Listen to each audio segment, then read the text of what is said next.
जगातले लोक ईश्वर मानते. ईश्वर मानणं काही एवढी तकलिफीची प्रॉब्लेम नाही आहे. ईश्वर मानणं प्रॉब्लेम नाही आहे, पण ईश्वर मानण्याचे तरीके आपले गलत झाल्यामुळे आपला सत्यानाश झालेला आहे. ईश्वर तर जगातले लोक मानतात आणि म्हणून आपण समजून घेऊ तर यांनी ईश्वर कसा मानला. तर यांनी जे ईश्वर मानला यांनी काय चालायची केली, राम नाही चालायचं कृष्ण कोणता तरी घ्या, पण आम्ही सांगतो कसा. तर यांनी ईश्वराला रूप दिले, फुटा सगुण साकार बनवले.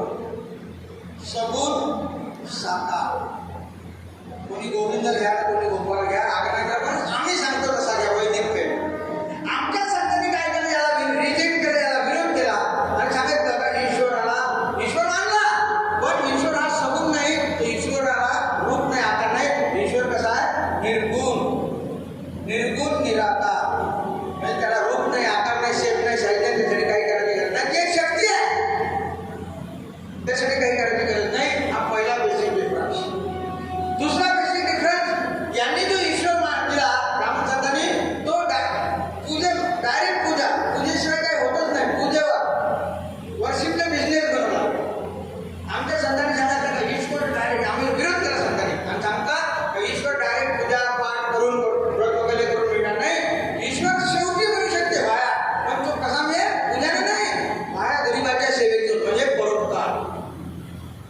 परोपकार हेच पुण्य आणि परपीड आहे पाप. मग परोपकार कसा करायचा, काही लुटून करायचा का स्वतःला नाही. तर प्रपंच, तुकाराम महाराज म्हणतात प्रपंच साधूनी परमार्थ करावा, वाचे आठवावा पाहिजे, की तुमच्या शब्दात ईश्वर पाहिजे आणि आपला कुटुंब परिवार पाहून थोडासा वेळ तुम्ही इतरांसाठी ज्याला. हा बेसिक डिफरन्स दिले आहे की पूजा पाठ करून काही होणार नाही, व्रत वगैरे करून. तिसरा बेसिक डिफरन्स, आमच्या संतांनी ब्राह्मण संतांनी काय केलं, त्यांचे जे शास्त्रातून निर्माण केलेले देव आहे, शास्त्रोक्त देव, एकही देवाने आईच्या पोटातून जन्म घेतला नाही. सर्व प्राप्त हिरो, अग्नीचा देव, पाण्याचा देव, कोणाला 4 हात लावले तर कोणाला 12 हात लावले, कोणाला गाण्याचं शेपूट लावून दिलं, कोणाला गद्याचं लावून दिलं, कोणाला काय अकरार विक्रार मनात आले तसे त्यांनी. त्याला शास्त्रोक्त देव, शास्त्रोक्त देव म्हटलेला. आमच्या संतांनी या शास्त्रातल्या देवाचा विरोध केला, रिजेक्ट केलं आणि देव हे संतांनाच फेकून दिले, कुठात उकळून फेकला. जर बुद्धाने उकळून फेकला आहेच नाही तर लोकांनी घुमतच कशाला. आणि मग सरळ चालण्यासाठी पंथ दिला. बुद्धाने त्याला धम्म म्हटलं, आपल्या संतांनी पंथ म्हटलेला आहे. आणि त्याच्यामध्ये मेन होता वारकरी पंथ. वारकरी पंथ, वारकरी म्हणजे पंढरीच्या वाऱ्या करणे नाही, हे ब्राह्मण तुम्हाला बोलतो. वार म्हणजे युद्ध. आता संत हे नाही शिवाजी महाराजांसारखं तलवारीने युद्ध नाही करणार, तर हे शब्दाचं युद्ध. जसं तुकाराम म्हटलं शब्द हे शस्त्र, शब्द हे शस्त्र, तर शब्दाने वार केले. कसे वार केले, तर हे जे फसवत होते याला बाहेर काढण्यासाठी यांनी वार. कसे फसवायचे, तर हे ब्राह्मण लोक मोक्ष सांगायचे. आमच्या संतांनी वार केला, अभंग आहे आणि पुस्तकामध्ये नीट लिहिला सर्व, एका एका संतांवर लिहिलेला 2-2 चार आणि त्यांच्या अभंग. आमच्या संतांनी वार केला यांच्यावरती, नाही देवापाशी मोक्षाचे गाठोडे आगुनी निराळे द्या. हे लोक तीर्थात फसवायचे. आमच्या संतांनी वार केले, तिरची ढोंडा पाणी देव रोकड असायचे. हे लोक नवसात फसवायचे. आमच्या संतांनी वार केला, नवसे कन्या पुत्र होती पुन्हा जन्मी लागली. नवसाने जर बाहेर पुढे झाले तर लग्नाची गरज नाही. तिकडे कबीराने वार केला, पाथर पूजे हरी मिले मै पूजे पहाड. अरे पत्थर पुण्यशेखर भगवान पिताचे एकच जाऊन 1000 पत्थरचा पहाड पूजू. आणि मग त्याच्यापेक्षा जातीची पूजा करा. त्यावेळी पिण्याचे सगळ्यात नव्हते कबीराच्या काळात, रोज पाहायला द्यायला लागेल. कबीराने म्हटलं पाथर पूजे हरी मिले मै पूजे पहाड, जातीची जाती भरी पूजे काय संसार. कबीरावर हमला केला, जातीच्या नावानं अपमानित केला. तेव्हा कबीराने म्हटलं जात न पूछो साधू की पूछ लीजिए ज्ञान, बोलो करो तलवार का.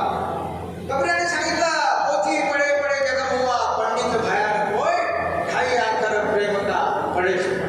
तर कबीराने आमच्या संतांनी हमले केले, त्याला वार म्हटलेला आहे.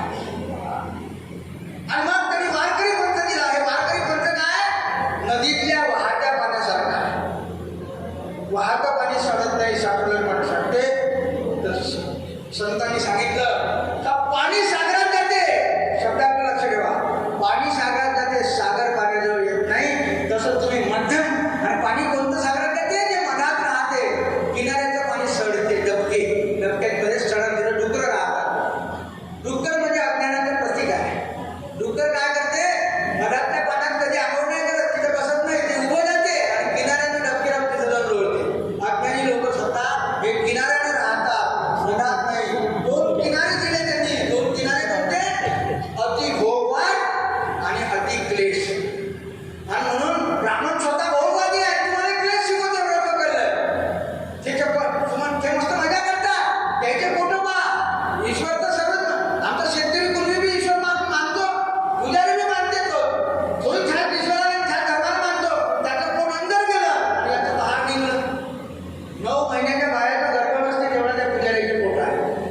ईश्वर तर सोयी मानते ना, आता शेतकरी बी मानते ना. याचं काम अंतर गेलं आणि याचं काम बाहेर निघलं, कारण याचं धर्माच्या नावानं शोषण होऊन राहिलं, याचं पोषण होऊन राहिलं. म्हणून आपल्या संतांनी विरोध केला आणि सांगत नका बाबा तुम्ही दुसऱ्याने दूध देऊन भोगवा देऊ नका आणि स्वतःला जाणून व्रत वगैरे करून क्लेश करून दुःख देऊ नका, कारण दोन्ही दुःखाचं कारण आहे. मध्यम मार्ग अति की भली न